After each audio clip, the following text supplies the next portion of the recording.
welcome to the Witch's Cauldron. This is Paula. Hope everyone is well, healthy, keeping busy, keeping motivated. Try not to let the events going on in the world right now bring you down. Keep going. If you guys need anything, please reach out to me. DM me on Twitter, send me an email. I'm happy to listen. Okay, so let's get that out of the way. Today's video is on Runic Divination. So this is using runes for divination purposes. Now, we've already gone through the videos on the history, little brief history and uses of the runes, and we've also gone through the meanings of the runes. I will link those videos in the description box for you. If you've enjoyed this series, please consider subscribing to the channel and giving the video a like. That really does help me in the algorithm. It gets my videos out there in the algorithm with YouTube, and gets me in the recommended for videos. So, all right, let's get down. We're starting to get into the fun stuff. This video is going to be on using runes for divination. I'm going to be doing another video. I'm trying to keep these videos to like 10 or 15 minutes because I know we all have lives. We don't have an hour and a half to sit here and listen to Paula drone on ad nauseum about stuff. So I'm trying to keep these videos as short as I can. That's why there's been so many of them in the series. Just because I know what my attention span is, and I imagine everyone else's is probably pretty comparable to mine. As always, I have linked a Google document down in the description box for the meanings of the runes, things that we have covered so far. I am also going to be mentioning a couple of things as we go that are also linked in the description box. Please always check description boxes of my videos, because a lot of times there are really good documents, links to other sites, or links to other creators who have fantastic content on the subject that we're covering. Okay. One channel that I'm going to link in the description box again is Freyia Norling. She's a Nordic witch, and she has a fantastic series on runes. Okay, I really recommend her channel. Her videos are just phenomenal. So let's get into this. You've got your runes, you've studied the meanings, now you want to really get more into it. The first thing you're going to want to do is to bless and consecrate your runes. Your runes are another magical tool, just like anything else that is on your altar. You want to take the time to bless and consecrate them as you would any other magical tool. Remember what I've always said. It's not about how much you spend. It's about the effort and the reverence that you put into your tools. Okay, so if you've made your runes, if you've bought your runes, whatever makes you happy and whatever you can do, fantastic. But take the time to really spend time with them and give them the due reverence that they deserve as a magical tool and as a piece of magical history. Okay, so the more effort you put into things, the more you're going to get out of it. The more you practice, the more powerful you are. Remember, your power is in you and your connection to the universe. Okay, so remember, give your runes their due reverence. I am linking a Google Doc in the description that is a consecration and blessing ritual for runes. This was created by my high priestess, Reverend Samantha Harvey of the Tradition of the Witch's Circle in Occoquan, Virginia. This is her ritual. Okay, so please treat it with due respect. And it's a wonderful ritual for runes. You can use it as inspiration. You can use it as it's written, okay? I like to take things where I get an idea from, because, you know, there are a lot smarter and more powerful witches out there than I am. And some of them are so creative. I'm like, wow, that's fantastic. And I'll take the inspiration from that idea, but I always make it my own. Okay, so that's just my practice. There's nothing wrong with using a ritual straight off the internet, whatever. More power to you. It's about the effort you put into it. Okay, so there will be that. So, first thing, cleanse and consecrate.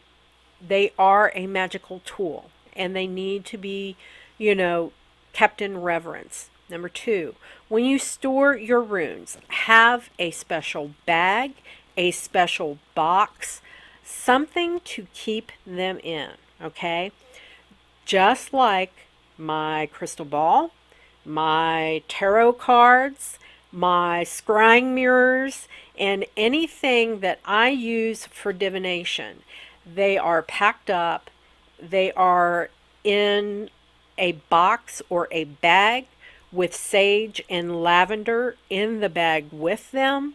Same thing with my healing gemstones and things. I keep them in a bag protected so they don't absorb crappy energy from the environment around. Okay, we all have blue days when we're down, especially with crap that's going on in the world right now. Make sure you protect your divinatory tools by putting them in a special bag, putting them in a special box. Again, create a little, you can go to the dollar store and get a little box that you like and decorate it and put your effort into it.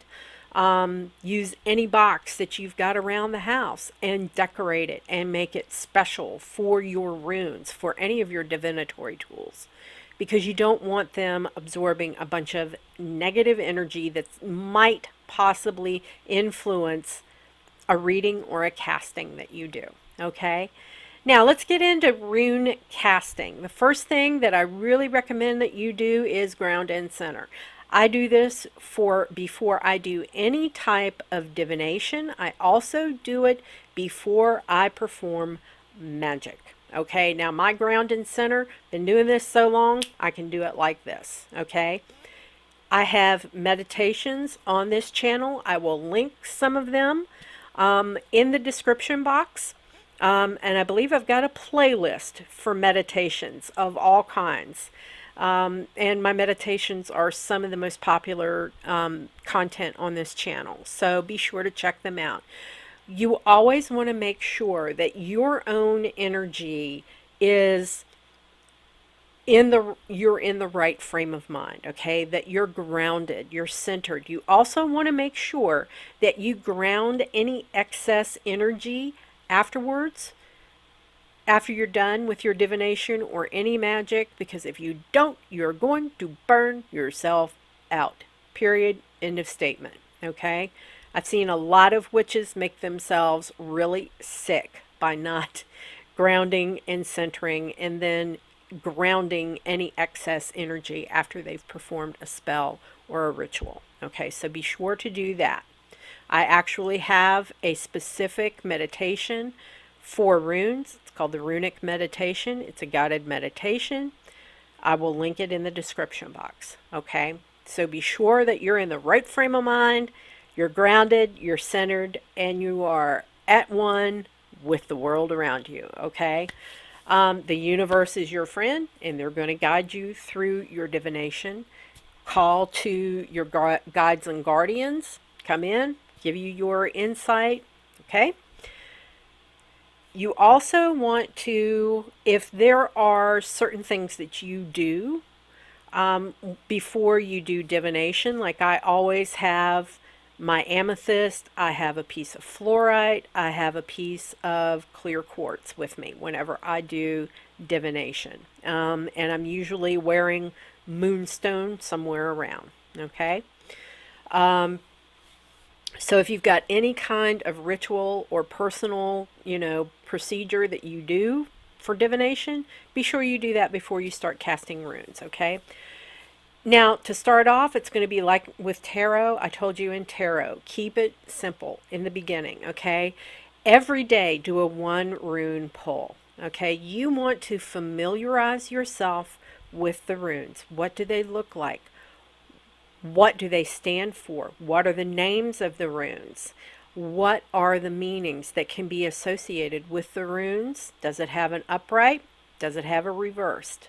Can it be in opposition to other runes? Okay. All of that was, in the video on rune meanings. Again, everything's linked in the description box. Do that. Keep a journal. What rune, the date, what rune did you pull? What does that rune mean? And then make a note that evening of what ended up happening during your day. This helps you, number one, improve your recall of what the rune looks like, improve your recall of the name of the rune, and it also helps you recall the meanings. Then it helps you correlate whether or not that rune gave you guidance for the day. Okay? Do that until you become very, very comfortable with your runes. It's important that you bond with any divinatory tool, any magical tool that you have in your arsenal, okay? The next thing you can do is do what is called the Norns. You cast the Norns, okay? You pull one rune out of the bag and lay it face up. That represents the past. Things that happened in the past that have influenced your current situation, okay? The second rune that you pull is the present. This is what's going on right now. These are the influences around you, or often it's a choice that you are going to have to make pretty soon, okay? Then the third one that you pull and you lay face up is the future. This is the guidance for possible outcomes of your situation. It's like a 3-card past, present, future pull in tarot, okay? The next one is the 9 rune cast. All right, you pick 9 runes from your bag. All right, you hold them in your hand. You think about the situation you need guidance on, or a decision that you have to make, and then you throw the runes down, either on the floor, you can throw them on a table, or you can throw them on a cloth. I have a special cloth that I use for my divination. I have one for runes and I have one for my tarot. So what you want to do is read the runes that landed face up. Okay? These are what's going on. These are the influences in the past and the present that are affecting the situation that you're seeking guidance on. You also have to look at how they fell, where they fell. Okay?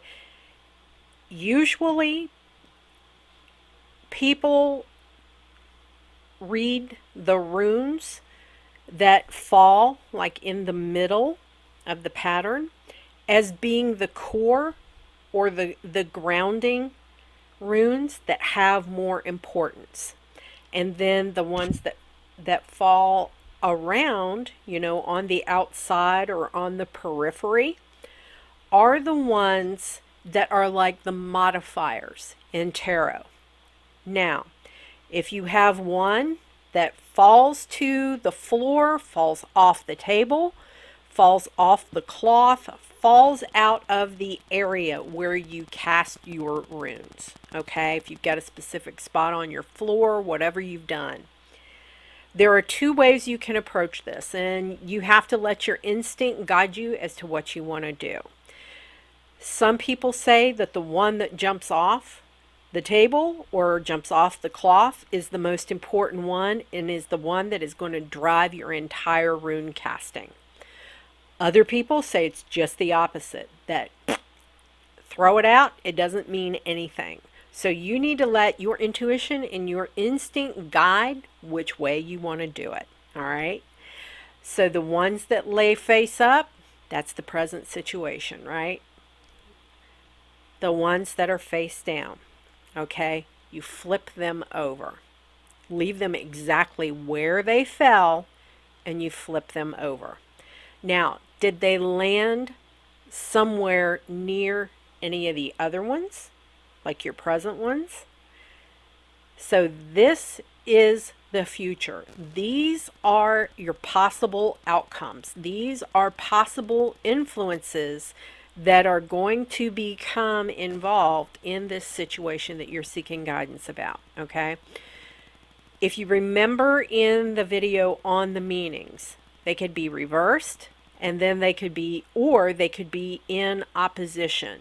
So you have to let your guidance, your intuition guide you how you read these, okay? If they're touching, if runes are near each other or touching one another, they can either complement each other or be in opposition. And it's up to you to figure that out. You've got to let your intuition guide you, okay?